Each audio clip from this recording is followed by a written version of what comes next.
ചേട്ടാ ഒരു പാല്. വേറെ എന്തെങ്കിലും വേണം? വേണ്ട. രാവിലെ തന്നെ തേച്ചുമണിക്ക് ആദ്യം തേക്കാൻ പോവുക. നിർത്തറേ നീ വേണേ പഴം വേണം. എന്നെ ആർക്ക് വേണം നിന്റെ പഴം? നീ തന്നെ കേട്ടിക്കൂ. ഓ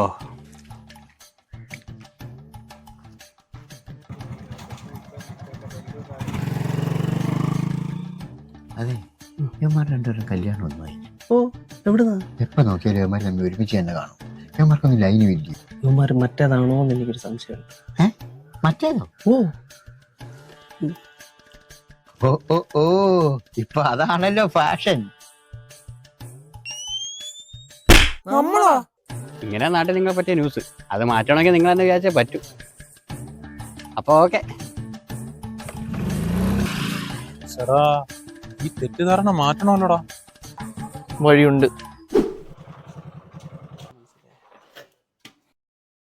ചേട്ടാ ഒരു സോപ്പൊടി.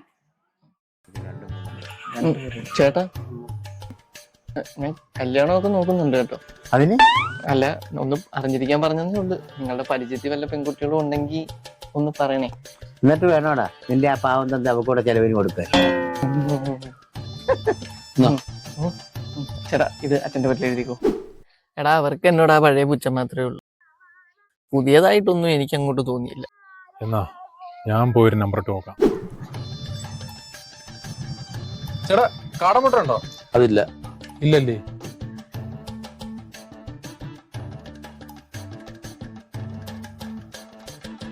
ഓ, ഈ നാട്ടിൽ എന്തൊക്കെയാ നടക്കുന്നത്? നിങ്ങളിത് കണ്ടോ? കൊച്ചിയിൽ രണ്ട് ആണുങ്ങൾ തമ്മിൽ പരസ്പരം കല്യാണം കഴിച്ചത്. എന്ത് പറയാൻ. പെണ്ണ് കെട്ടിയില്ലെങ്കിൽ കെട്ടിയില്ലെന്നേ ഉള്ളു. എന്നേരം ചത്താലും ഞാനൊന്നും ഈ പരിപാടിക്ക് ഒത്തില്ല അല്ലേ?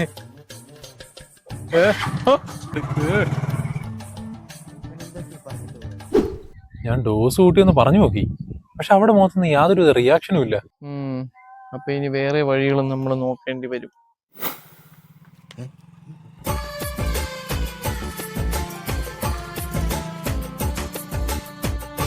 എന്തുവാണ് ഇതൊക്കെ? ഞാൻ മുമ്പേ പറഞ്ഞല്ലേ ഇവന്മാർ കുണ്ടിയാണ്.